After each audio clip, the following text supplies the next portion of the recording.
சாப்பாடு 2 நாளைக்கு தேவையான அளவுக்கு எடுத்துகிட்டு வந்திருந்தேன். பாவக்காய் பொரியலும் தக்காளி சட்னியும் கொண்டு வந்திருந்தேன். அதுதான் வந்து பசங்களுக்காக போட்டு கொடுத்துருந்தேன்.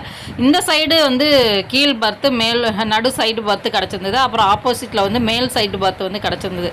எனக்கு ஃபஸ்ட்டு டவுட்டாக இருந்தது, பாவக்காய் நல்லா இருக்குமா இல்லையான்னு சொல்லிட்டு செக் பண்ணி பார்க்கலான்னு சொல்லிட்டு செக் பண்ணியிருந்தேன். ரொட்டி எடுத்துகிட்டு வந்திருந்தேன்ல, ரொட்டியோட பசங்களுக்கெல்லாம் போட்டு கொடுத்துருந்தேன். அவங்க வந்து எல்லாம் சாப்பிட்டாங்க. மத்தியானம் தான் சாப்பிட்டோம்.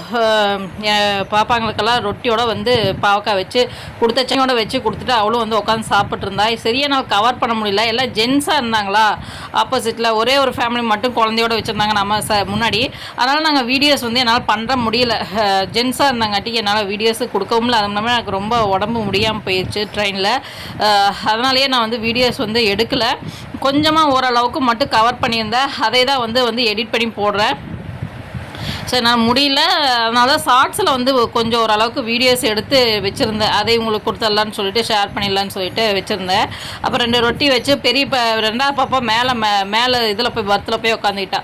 அவளுக்கு போட்டு கொடுத்துட்டு நானும் வந்து கொஞ்சம் பசங்களுக்கு, சின்ன பசங்களுக்கெல்லாம் வந்து தக்காளி சட்னியெல்லாம் வச்சு தடவி கொடுத்தா சாப்பிடுங்கன்னு சொல்லிட்டு நானும் கொஞ்சம் பாவக்காய் பொரியலோடு வச்சு சாப்பிட்ருந்தேன்.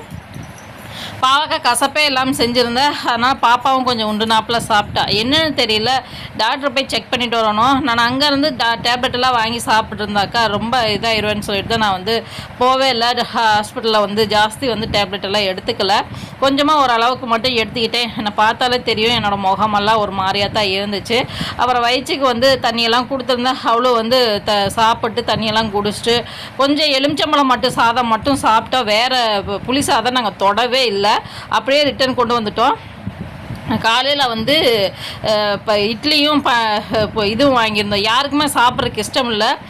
எனக்கு நைட்டெல்லாம் வாமிட் எடுத்து வயிறெல்லாம் புண்ணாகி கிட்டத்தட்ட நான் தூங்கவே இல்லை. 1 மணி வரைக்கும் தூங்கவே இல்லை. 1:30க்கு மேலே தான் தூங்கினேன். எனக்கு வாமிட் வயிறெல்லாம் அப்படியே புண்ணாயிருச்சு. எதனாலனே தெரியல. சரியாக சாப்பிடாம அங்கங்கே சுற்றிட்டு இருந்ததுனால எனக்கு உடம்பு வந்து முடியாமல் போயிடுச்சு. அப்புறம் வந்து பாப்பாவுக்கு வந்து இட்லி வந்து எடுத்து கொடுத்தேன்.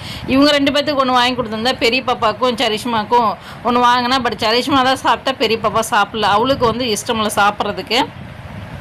அதனால் அவளும் வந்து சாப்பிடல. இவள் வடை மட்டும் நல்லா கொஞ்சம் சாப்பிட்டா. அப்புறம் வந்து அவளுக்கு பிரக்யாவும் ஒரு வடை சாப்பிட்டு கொஞ்சம் இட்லி சாப்பிட்டேன். காரமாக இருக்குது அப்படின்னு சொன்னாங்காட்டி அப்புறம் அப்படி இப்படி மிரட்டி சாப்பிட வச்சேன்.